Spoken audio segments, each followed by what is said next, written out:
पूरे भारत से लाए हैं हम जंगल की आवाज नेचुरलिस्ट फाउंडेशन द्वारा एक साप्ताहिक पॉडकास्ट पहल। ये इस पॉडकास्ट का 7वां एपिसोड है जो 4 जुलाई 2020 को प्रसारित हो रहा है। इस पॉडकास्ट के जरिए हम आपको वन्यजीव संरक्षण, वैज्ञानिक खोज और सरकारी पर्यावरण नीतियों के करीब लाएंगे। मैं हूँ चाहत यादव, एक विद्यार्थी और पर्यावरण प्रेमी, और मेरे साथ है और मैं अंजलि त्रिपाठी, एक विद्यार्थी और पर्यावरण प्रेमी। तो आज के इस एपिसोड में हम बहुत सारी अलग अलग चीज़ों की बात करने वाले हैं, जैसे कि पहली म्यूटेशन जो कि नीलगिरी के वाइल्ड लाइफ में पाई जा रही है। फिर इस लॉकडाउन के चलते हुए भी अवैध वाइल्ड लाइफ ट्रेड कम नहीं हो रहे, पर हमारे ऑफिसर्स उन्हें पकड़ने में सक्षम हो रहे हैं। फिर आगे बढ़ते हुए हम कोल माइन ऑक्शन के बारे में बात करेंगे। फिर आर्य कैसे एसजीएनपी का हिस्सा है और उस पे कितनी कठिनाइयाँ आ चुकी है, इसके बारे में बताएंगे। फिर आगे बढ़ते हुए 6 साइट जो कि एमएमआर में है, उसे हाल ही में वेटलैंड का दर्जा दिया गया है, उस पे भी हम आपकी नज़र डालेंगे। इस लॉकडाउन के चलते हुए अगर हमें त्योहार बनाने हैं तो उसके लिए भी सीपीसीबी ने अलग अलग गाइडलाइंस दिए हैं जो कि हमें पालने चाहिए। तो ये सब हम आपको आज के एपिसोड में बताने वाले हैं। तो देर किस बात की, चलो शुरू करते हैं। तो सबसे पहले बात करते हैं नीलगिरी में मौजूद वन्यजीव यानी वाइल्ड लाइफ में दिखाई देने वाले म्यूटेशंस की। जब मैंने ये शब्द नीलगिरी कहा तो आपको क्या महसूस हुआ? अगर आपको किसी पहाड़ी इलाके की फील आई तो आप बिल्कुल सही हो। नीलगिरी तमिलनाडु में मौजूद एक पहाड़ी इलाका है और इसमें देश का सबसे पहला बायोस्फीयर रिजर्व मौजूद है। क्यों?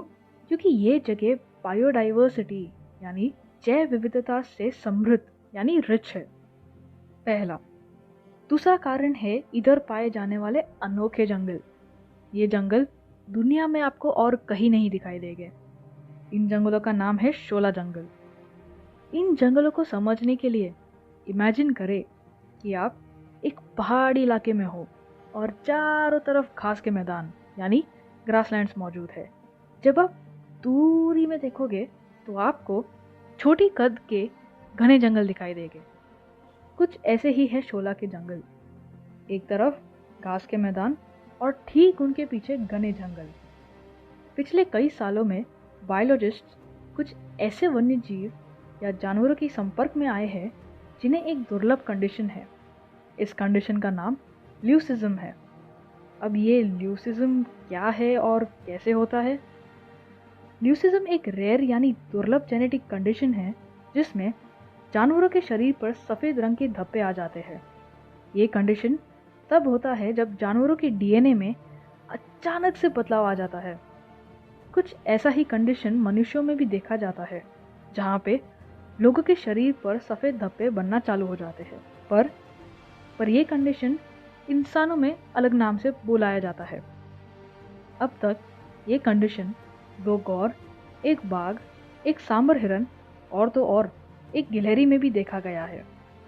ऐसा नहीं है कि ये कंडीशन सिर्फ और सिर्फ वन्यजीव यानी वाइल्ड लाइफ को होता है।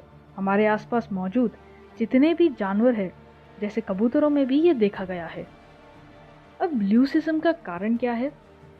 तो बीएनएचएस यानी बॉम्बे नेचुरल हिस्ट्री सोसाइटी में मौजूद research biologist mister A Samson कहते हैं कि ल्यूसिज्म होने के कई कारण हैं, पर इनमें से सबसे बड़े कारण है प्रदूषण, आंतरिक प्रजनन यानी इनब्रीडिंग, पर्यावरण में परिवर्तन, खराब क्वालिटी का डाइट यानी खाना, कूपिक क्षति यानी फॉलिकुलर डैमेज इत्यादि।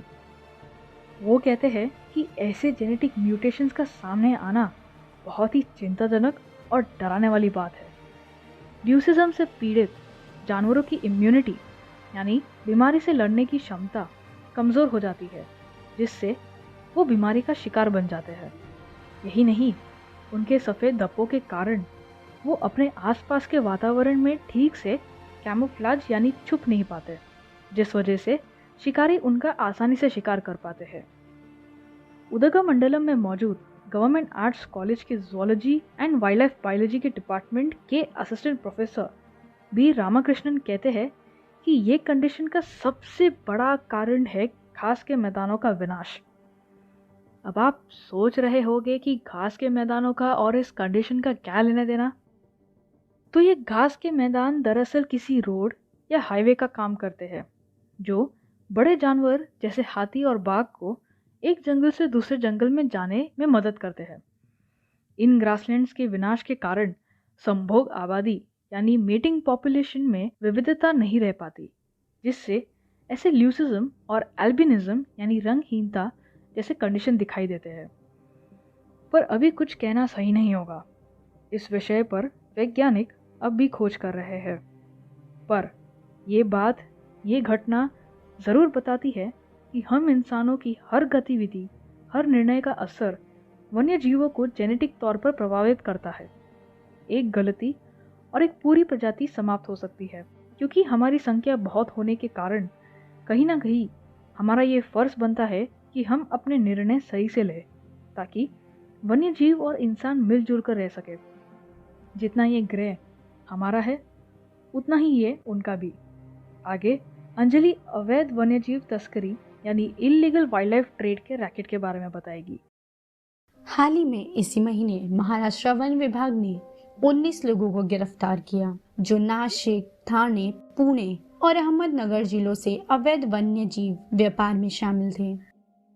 Wild life crime control bureau WCCB ने कहा कि यह पिछले 10 वर्षों में राज्य में सबसे बड़ी दरार है। वन्यजीव आर्टिकल में 2 रेड सैंड बोआ स्नेक शामिल हैं, जो वन्यजीव संरक्षण अधिनियम WPA के शेड्यूल 4 के तहत संरक्षित है, और एक सॉफ्ट शेल कछुआ जो WPA की शेड्यूल 1 के तहत संरक्षित किया गया है।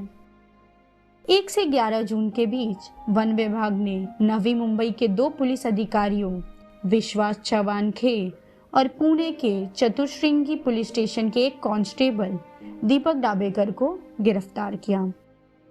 ये बहुत ही चौंकाने वाली बात है कि इस चीज में पुलिस खुद ही शामिल है। न केवल पुलिस बल्कि वन अधिकारियों के अनुसार पुणे से एक IT एंटरप्रेन्योर और बेलापुर के एक रियल एस्टेट एजेंट को भी मिडल मैन की भूमिका निभाने के लिए गिरफ्तार किया गया था।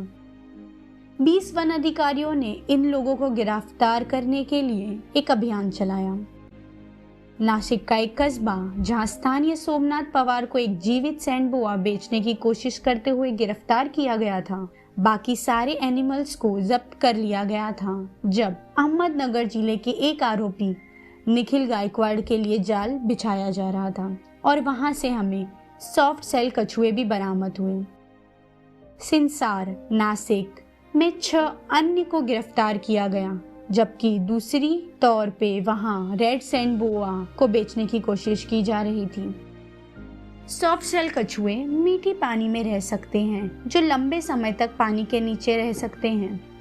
दुनिया में ऐसे कछुओं की लगभग 30 पहचानने जाने वाली प्रजातियां हैं, जिनमें से एक गंगा जैसी दक्षिण एशियाई नदियों में भी पाई जाती है। उप वन संरक्षक नासिक से उन्होंने कहा, पहले जब्ती और गिरफ्तारी पर रोक लगाने के बजाय उन्होंने इस रैकेट में शामिल व्यक्तियों के पूर्व मार्ग की जांच की, सोर्स से मिडलमैन के लिए और अंत में अंतिम विक्रेता तक। 2 सप्ताह में पूरा ऑपरेशन किया गया। पहले उन्होंने नासिक के एक व्यक्ति को फंसाया और फिर एक एक करके हर अपराधी को गिरफ्तार कर लिया। उप निर्देशक WCCB ने कहा, पिछले 1 दशक में वन विभाग द्वारा पता लगाने के बाद इनमें से कई गिरफ्तारियों का एक रिलेशन नहीं देखा गया। ज्यादातर मामलों में हम मानते हैं कि बुनियादी जब्ती और गिरफ्तारी की जाती है और मामला समाप्त हो जाता है, लेकिन राज्य का वन विभाग इस एक में सभी खामियों को उजागर करने में सक्षम था। सिर्फ इतना ही नहीं, बल्कि राज्य के वन विभाग ने कथित अंतरराष्ट्रीय कड़ियों के साथ अवैध शिकार और वन्यजीव अपराध रैकेट का भी भांडा फोड़ दिया। सातारा जिले में लगभग 6 से 7 साल तक शिकार करने वाले शिकारियों पर शक है कि वे अवैध रूप से झाड़ी के मांस और वन्य जीवों की बिक्री में शामिल थे।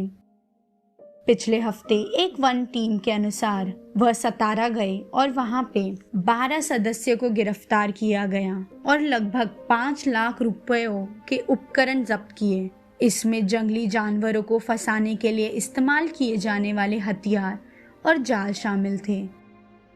तो आप देख सकते हैं, इसी तरह इस लॉकडाउन के चलते हुए भी हमारा वन्य जीव का अवैध रैकेट बंद नहीं हो पा रहा। अब हम बात करेंगे पिछले हफ्ते हुए कोयले की नीलामी यानी कोल माइन ऑक्शन की। पिछले हफ्ते हमारे प्रधानमंत्री श्री नरेंद्र मोदी ने 41 कोयले के ब्लॉक्स यानी कोल ब्लॉक्स की नीलामी का फैसला लिया। ये नीलामी आत्मनिर्भर भारत अभियान के तहत लिया गया था। इस नीलामी में प्राइवेट कंपनियों को बोली लगाने का निमंत्रण दिया गया। जिन भी कंपनियों ने सफल बोली लगाई, उन्हें 10 साल के लिए उनकी खरीदी हुई कोल ब्लॉक किराए में मिली। इससे पैदा होने वाली कोयले की परसेंटेज वैल्यू यानी प्रतिशत मूल्य ये कंपनियां सरकार के साथ शेयर करेगी।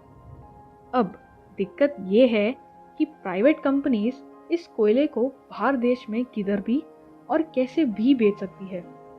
तो जैसे प्रधानमंत्री ने कहा कि ये निर्णय सबके लिए फायदेमंद यानी विन विन सिचुएशन होगा, पर क्या असल में ये विन विन सिचुएशन है? तो पहले देखते हैं कि ये निर्णय किन बातों के लिए सही होगा।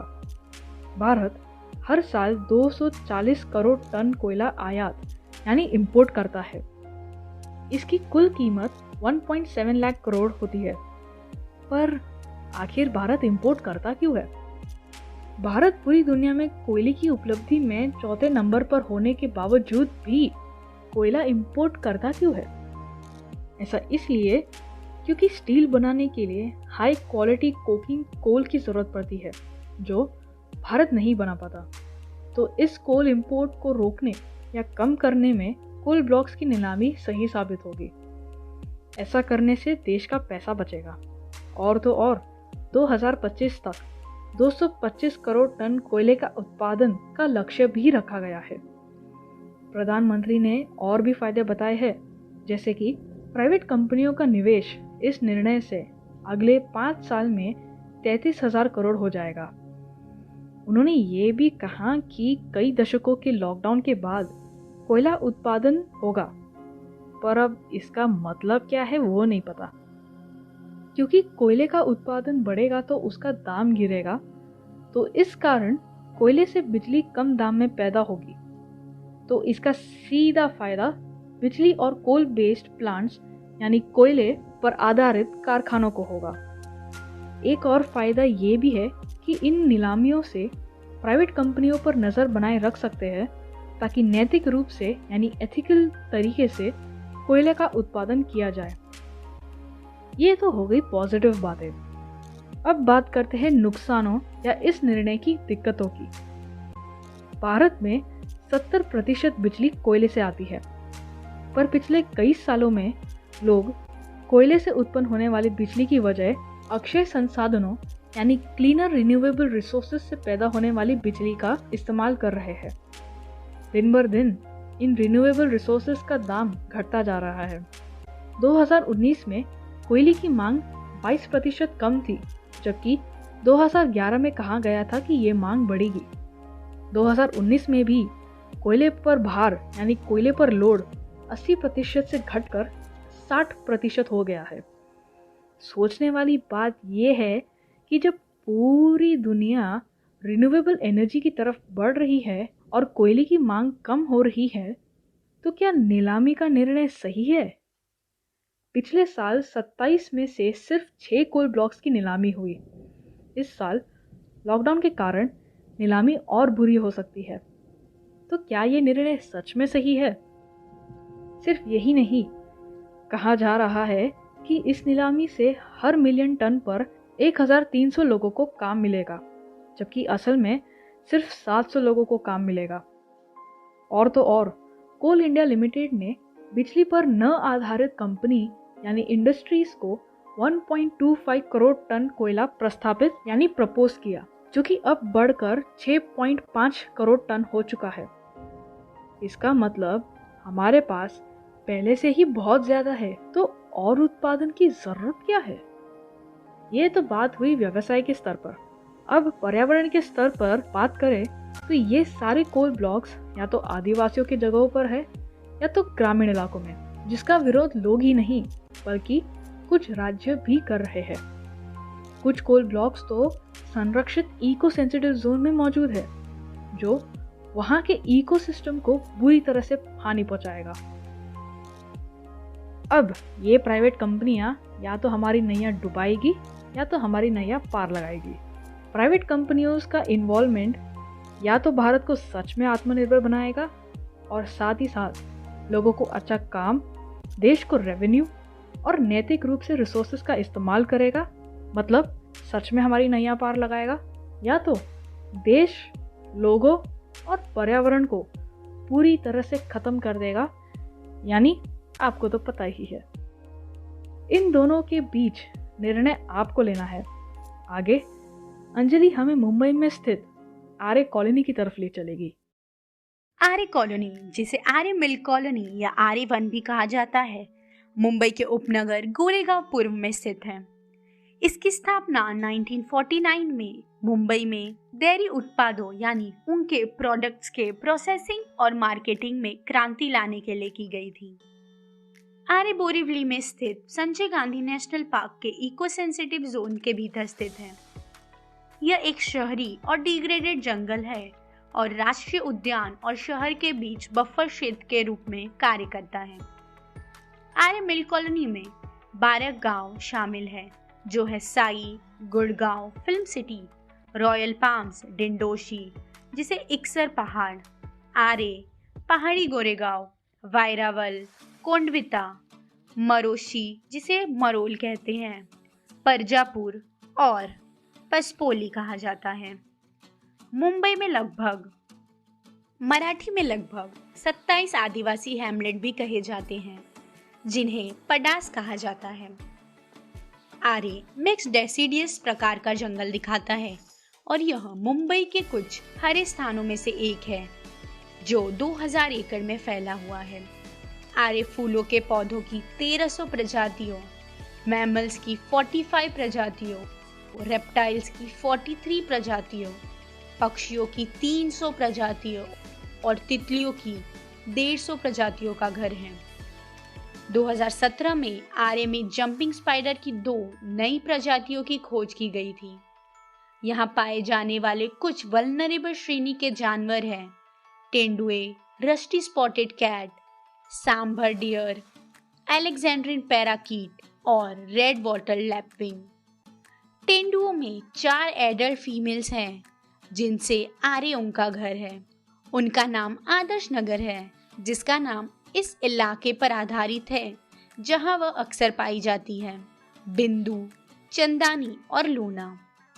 2015 में पहली बार स्थापित किए गए कैमरा ट्रैक पर तेंदुओं को पकड़ा गया था।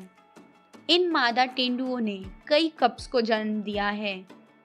राज्य को सौंपी गई रीसेंट रिपोर्ट में आर्य के अंदर समृद्ध जैव विविधता यानी बायोडायवर्सिटी पर भी प्रकाश डाला गया है। आर्य 2 नदियों और 3 झीलों का घर है। इस प्रकार यह मुंबई के निवासियों को पोर्टेबल पानी प्रदान करता है और नदियों के प्राकृतिक जल निकासी प्रणाली को बाढ़ के रूप में कार्य करता है। 6 वर्षों से सरकार द्वारा विनाशकारी विकास से आर्य की रक्षा के लिए वन शक्ति नामक एक एनजीओ अपनी पूरी कोशिश कर रहा है। आर्य में कई डिस्ट्रक्टिव डेवलपमेंट की योजना है। 400 एकड़ में से 60 एकड़ जमीन मुंबई मेट्रो की मेट्रो लाइन 3 के लिए मेट्रो कार शेड, प्रस्तावित चिड़ियाघर के लिए 120 एकड़, महाड़ा द्वारा स्लम रिहैबिलिटेशन परियोजनाओं के लिए 90 एकड़ और मेट्रो भवन के लिए 5 एकड़ जमीन के लिए जाएगी। प्रस्तावित चिड़ियाघर को बिना एनक्लोजर के बनाया जाएगा और इसके लिए जमीन कॉलोनी के साथ साथ राष्ट्रीय उद्यान दोनों से ली जाएगी।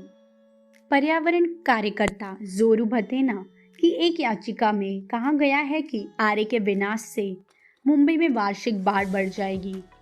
जोरू भतेना की जनहित याचिका में से एक में कहा गया है कि बीएमसी नीचे की ओर बाढ़ के खतरे से अवगत है और फिर भी उन्होंने मुंबई मेट्रो रेल कॉरपोरेशन को एक प्राकृतिक तूफानी जल मार्ग से छेड़छाड़ करने की अनुमति दी है। परियोजना को करने की शर्त यह है कि भविष्य में यदि आसपास का क्षेत्र बाढ़ हो जाता है तो बीएमसी जिम्मेदार नहीं होगा। यह एक ही अनूठा अनुमति पत्र आरे प्लॉट के लिए पेड़ हटाने की अनुमति प्रस्ताव से भी जुड़ा हुआ है। यह स्पष्ट रूप से दिखाता है कि बीएमसी इस मुद्दे से भागने की कोशिश कर रही है। इतना ही नहीं, कार्यकर्ताओं का मानना है कि 1997 में पहाड़ी से व्यू पद्धति का उपयोग करके क्षेत्रों को जंगल का निर्धारण करने के लिए एक सर्वे किया गया था, लेकिन मॉनसून के दौरान अपर्याप्त नक्शों और एक्सेस नहीं मिलने के कारण यह भी सर्वेक्षण पूरा नहीं हो पाया। 2018 तक आरे नो डेवलपमेंट जोन कहा जाता था, लेकिन तत्कालीन महाराष्ट्र सरकार द्वारा इस स्थिति को उलट दिया गया था। इस कारण उसी वर्ष इस निर्णय को चुनौती देने वाली एक याचिका बॉम्बे उच्च न्यायालय में फाइल की गई थी, जिस पर अदालत ने कहा कि सरकार को सार्वजनिक भूमि के उपयोग को बदलने का अधिकार है, लेकिन यह सुनिश्चित करने के लिए शर्तों को पूरा करना चाहिए, जैसे कि राइट टू सेफ एनवायरनमेंट। वन शक्ति वर्तमान में दो कारणों से लड़ रही है। एक आरे को जंगल घोषित करना है और दूसरा एक आदेश है जो ESZ से इको सेंसिटिव जोन से आरे को बाहर करने की अनुमति देने वाले आदेश के बारे में। 5 दिसंबर 2016 को केंद्र सरकार ने एक अधिसूचना जारी की जो ESZ के रूप में SGNP की सीमा से मिनिमम 100 मीटर और मैक्सिमम 4 किलोमीटर की घोषणा की। हालांकि 165 हेक्टेयर आरे को इस अधिसूचना से बाहर रखा गया था। इसे चुनौती देने के लिए वन शक्ति ने नेशनल ग्रीन ट्राइब्यूनल से संपर्क भी किया। NGT में मामला लगभग 4 वर्षों तक पेंडिंग था। हाल ही में जनवरी में मामले की सुनवाई के बजाय दोनों पक्षों की अनुपस्थिति के कारण इसका निपटारा किया गया था। यही नहीं, पश्चिमी क्षेत्र पुणे में मामले की सुनवाई के बजाय इस मामले को NGT प्रिंसिपल बेंच, जो कि नई दिल्ली में स्थित है, वहां ट्रांसफर किया गया। जनवरी में NGT ने एक टेम्पररी आदेश पास किया जो ESZ कटौती को सही ठहराते हुए मंत्रालय के एफिडेविट को स्वीकार करने पर आधारित था। वन शक्ति ने NGT को इस मामले को सुप्रीम कोर्ट में चुनौती दी और 24 जनवरी को वन शक्ति अपील पर सुनवाई हुई। पर्यावरण मंत्रालय ने NGT को सूचित किया था कि राज्य सरकार की योजना मेट्रो कार शेड, कुछ झुग्गियों और आरे में हाई राइज करने की योजना है जो SGNP की सीमा पर मौजूद है। हालांकि विकास के परिणामों के बारे में बताने के बाद भी जस्टिस अरुण मिश्रा और अब्दुल नजीर की SC बेंच ने कहा कि मुंबई एक भीड़भाड़ वाला शहर है और इस तरह मेट्रो एक आवश्यकता है, और इस तरह उनकी याचिका खारिज कर दी गई। NGT की खंडपीठ ने मेंबर्स AK गोयल और जस्टिस SP वांगड़ी के साथ 2 एक्सपर्ट सदस्यों नागिन डंडा और सिद्धांता दास को शामिल करते हुए कहा कि कानून के निर्धारित प्रतिक्रिया का पालन करने के बाद ESZ को कम करने के बाद कोई और आदेश आवश्यक नहीं है और किसी भी नए निर्माण की अनुमति मिली है प्रति जोनल प्लान के मुताबिक। स्टैलिन ने यह भी उल्लेख किया है कि EIA अधिसूचना के रिपोर्ट संशोधन ने एक ESZ की स्थापना को रेस्ट्रिक्ट कर दिया है और हाल ही में EIA अधिसूचना कई नागरिकों द्वारा आपत्ति की है। यह रिपोर्ट संशोधन पर्यावरण के विनाश को बचाने के बजाय इसके समर्थन में लगता है। दूसरी ओर वन शक्ति ने अप्रैल के अंतिम सप्ताह में कई राज्य निकायों के खिलाफ एक अवैध आवेदन फाइल किया है, जिसमें अवैध पेड़ की कटाई, बढ़ते अतिक्रमण और जंगल में आग लगने का आरोप लगाया गया है और महामारी तालाबंदी के समय इस क्षेत्र की सुरक्षा के साथ साथ आरोपियों के खिलाफ कार्रवाई की मांग की गई है। इसके लिए 5 मई को आर्य प्रशासन और डेयरी विकास के मुख्य कार्यकारी अधिकारी नाटू राठौड़ ने जवाबी हल्फनामे में कहा कि आर्य SGNP के साथ निरंतर है।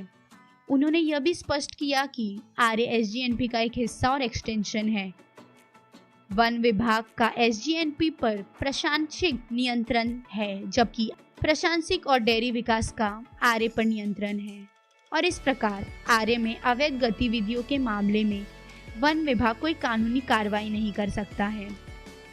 भले ही क्षेत्र घोषित जंगल नहीं है, यह क्षेत्र कई जानवरों और पौधों का घर है जिन्हें आर्य प्रशासनिक और डेयरी विकास द्वारा संरक्षित किया जा रहा है। यह प्रस्तुतिकरण स्पष्ट करता है कि भले ही आर्य को जंगल नहीं माना जा सकता है, फिर भी वन क्षेत्र में अतिक्रमण और पेड़ों की कटाई के खिलाफ आवश्यक कार्रवाई की गई। उन्होंने यह भी कहा कि 17 और 20 अप्रैल को राज्य रिजर्व पुलिस बल के तहत उन इलाकों से जंगल की आग की सूचना दी गई थी जिनके पास आर्य प्रशासनिक और डेयरी विकास की पहुंच नहीं है। काउंटर हलफनामे को 21 जून 2020 को जोरू भतेना द्वारा प्राप्त और सार्वजनिक किया गया था।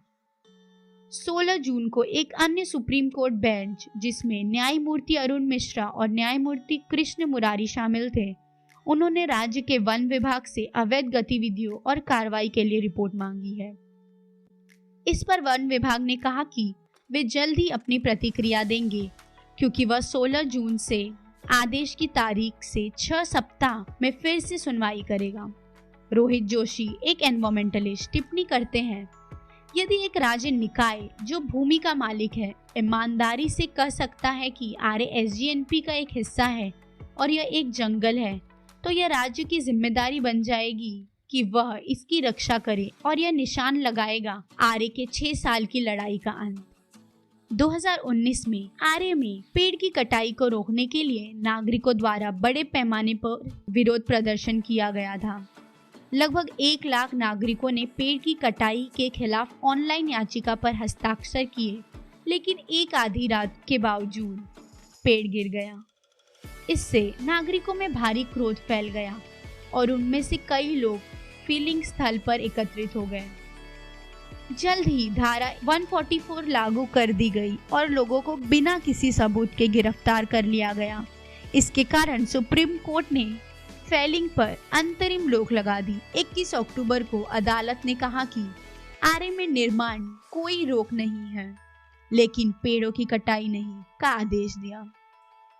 अगले कुछ दिनों में इस आयोजन ने मीडिया का बहुत ध्यान आकर्षित किया।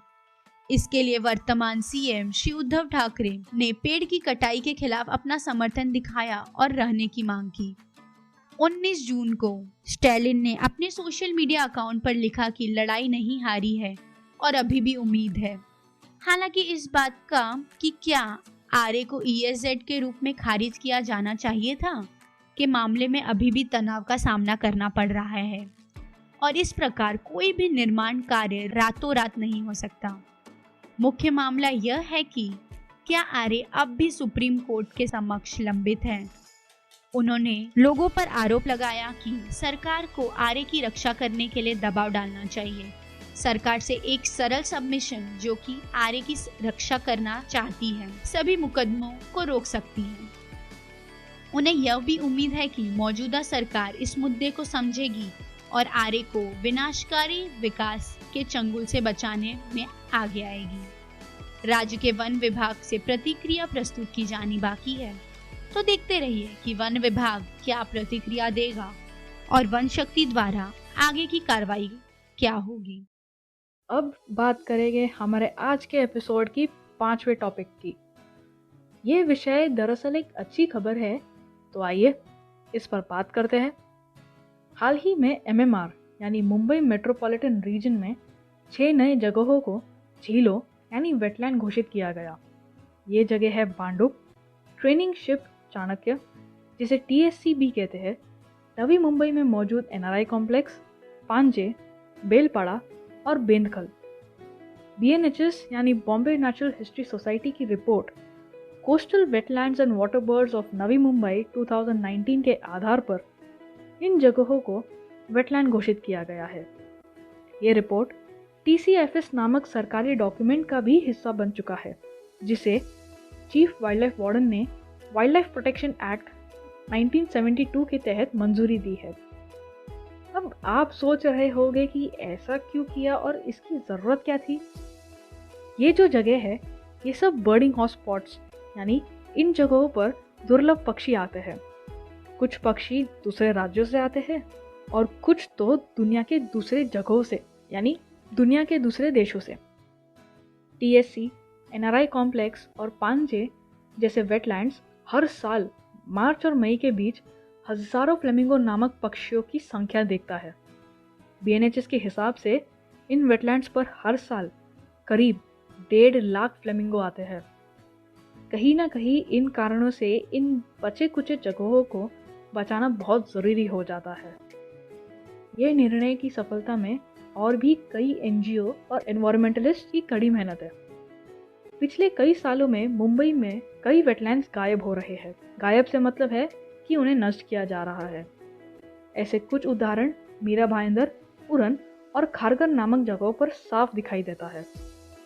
इन वेटलैंड्स के नाश के कारण यहाँ आने वाले कई पक्षियों ने अब इन नई घोषित किए गए वेटलैंड्स को अपना घर बना लिया है। क्योंकि इतनी बड़ी संख्या में पक्षी आते हैं, इसलिए इन जगहों को वेटलैंड्स घोषित करना एक बहुत ज़रूरी चीज़ हो गई थी। इन जगहों को वेटलैंड्स घोषित करने के साथ यहाँ पर रिसर्च प्रोजेक्ट्स भी तय किए गए हैं, जैसे कि इन वेटलैंड्स के बीच कोई सामान्य बात है या नहीं, इन वेटलैंड्स को सैटेलाइट के जरिए मॉनिटर करना, फिर इन वेटलैंड्स के 50 किलोमीटर के दायरे में मौजूद जगहों को भी निगरानी करना, दूसरी ऑर्गेनाइजेशंस के साथ मिलकर इन वेटलैंड्स के हालातों पर ध्यान रखना, मैंग्रोव सेल और अन्य ऑर्गेनाइजेशंस के साथ मिलकर नीतियों का निर्माण करना ताकि ये जगह सुरक्षित रहे, और आखिर में इन जगहों को कम्युनिटी रिजर्व यानी संरक्षित क्षेत्र घोषित करना। ये जो निर्णय लिया है बहुत ही सही निर्णय लिया है, क्योंकि वेटलैंड सिर्फ पक्षियों के काम नहीं आते, बल्कि वो उस जगह में मौजूद स्थानीय समुदाय और मछुआरों के काम आते हैं। मुंबई में जहाँ देखो वहाँ बिल्डिंगें हैं, पर इस शहर में अब भी कई जगह है जहाँ वन्यजीव मौजूद है। तो ये बहुत ज़रूरी बन जाता है कि हम इन्हें संभाल कर रखें। नवी मुंबई में ऐसे बहुत सारे प्रोजेक्ट्स हैं, जैसे कि नवी मुंबई का एयरपोर्ट, नेरुल सी वुड्स में गोल्फ कोर्स, जिसका विरोध सिर्फ एनवायरमेंटलिस्ट ही नहीं बल्कि सामान्य हम और आप जैसे लोग भी कर रहे हैं। आखिर में हमें आशा है कि सरकार ऐसे पर्यावरण और हमारे हित में निर्णय लेती रहे ताकि हमारा भविष्य सुरक्षित रहे। अब तो सिर्फ उस पल का इंतज़ार है जब सरकार गोल्फ कोर्स की प्रस्तावना को खारिज कर देगा, क्योंकि वो जगह भी एक माइग्रेटरी बर्ड साइड है जहां दूर देशों से पक्षी आते हैं। नई महामारी की स्थिति के साथ हमें इस वर्ष गणेश उत्सव, दुर्गाष्टमी, मुहर्रम और दिवाली जैसे त्योहार मनाने के लिए एक नई गाइडलाइन मिल गई है। देश में पर्यावरण के अनुकूल तरीकों से मूर्ति विसर्जन को सुनिश्चित करने के लिए केंद्रीय प्रदूषण नियंत्रण बोर्ड CPCB ने देवी देवताओं की मूर्तियों को बनाने में प्लास्टिक, थर्माकोल और प्लास्टर ऑफ पेरिस के उपयोग पर प्रतिबंध लगा दिया है। CPCB ने हितधारकों के विचार लेने के बाद मूर्ति विसर्जन पर अपने 2010 के गाइडलाइन को संशोधित किया है।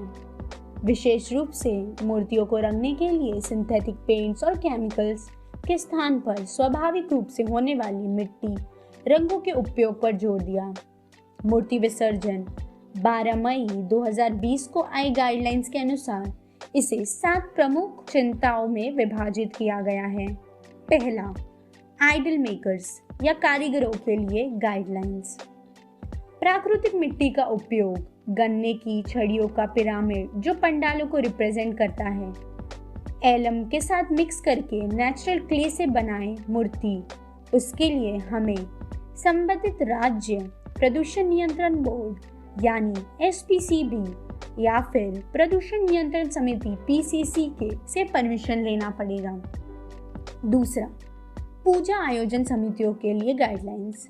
मूर्तियों को बायोडिग्रेडेबल ऑर्गेनिक रंगों जैसे हल्दी, चंदन और गेरुओं आदि से सजाया जाए। साफ सुथरे मल्टी यूज्ड वाले बर्तन, जो कि कांच या फिर प्लास्टिक के हो सके। उनका उपयोग आदर्श है।